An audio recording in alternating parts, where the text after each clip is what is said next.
नामांकन प्रक्रिया तय करने की एक प्रक्रिया है और नामांकन भरने की एक प्रक्रिया है। दो प्रक्रिया स्वतंत्र अपने आप चलती है। हमारे मंडल स्तर से लगा करके जिला स्तर तक कार्यकर्ता अपनी मेहनत करते हैं और जो हमारा प्रत्याशी है, जो बनना चाहता है, टिकाऊ है, जिताऊ है, पार्टी के प्रति उसका समर्पण है, समाज में और उस क्षेत्र में उसकी छवि है, वो सारी रिपोर्ट जिलाध्यक्ष को करते हैं, जिलाध्यक्ष पार्टी को करता है और उसके उपरांत प्रदेश स्तर की एक कमेटी है, वो उसका निर्णय करती है। और हम लोग सब एक रणनीति के तहत समय अनुसार जो नामांकन हमारे प्रस्तुत हुए, हमारे कार्यकर्ताओं ने प्रस्तुत किए, उनका सिंबल अंदर ब्याज नियमानुसार प्रस्तुत कर देते हैं और ये प्रक्रिया लंबे समय से चल रही है। इसलिए ज़्यादातर लोगों को ये जानकारी है कि भाई मैंने फार्म भरना है, मेरी उम्मीदवारी लगभग सामान्यतः तय है और पार्टी में भी सामान्यतः पता लगता है कि इसकी उम्मीदवारी है। फिर भी जो दूसरे उम्मीदवार हैं उनको, जिनको फार्म भरना है, उनको विधिवत अनुसार उसको इत्तला भी होती है और हमारे पास समय है। हमारे पास 31 तारीख तक समय है और 29 तारीख तक हम सारे नामांकन में सिंबल देने की प्रक्रिया और जिनको नामांकित करना है वो पूरा कर देंगे। इसलिए मुझे पूर्ण विश्वास है कि हमारे कार्यकर्ता नियमानुसार अंदर समय व्यवस्थित रूप से अपना नामांकन प्रस्तुत करेंगे। मैं साहब,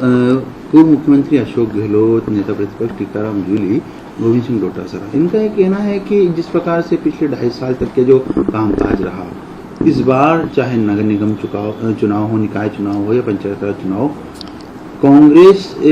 का जीत का दावा इन्होंने कहा है कि भाजपा से भंग हो चुका है। ये बाई इलेक्शन हुए तब भी यही कह रहे थे, गमछा घुमाया तब भी यही कह रहे थे, जादू चलेगा तब भी यही कह रहे थे और इसके सिवाय उनके पास कहने को कुछ है नहीं। कांग्रेस की अंदरूनी खींचतान, जगह जगह विद्रोह और यहाँ तक कि भी जुत्तम पहल और बीजेपी में कार्यक्रम के आधार पर, कार्य के आधार पर, कार्यकर्ता के आधार पर, और जो हमारे यशस्वी मुख्यमंत्री जी ने पिछले करीब 31 महीनों में, 32 महीनों में जो धरातल पर कार्य किए हैं, जो विजन दिया है, हमारे केंद्रीय नेतृत्व का जो आशीर्वाद हमें मिला है,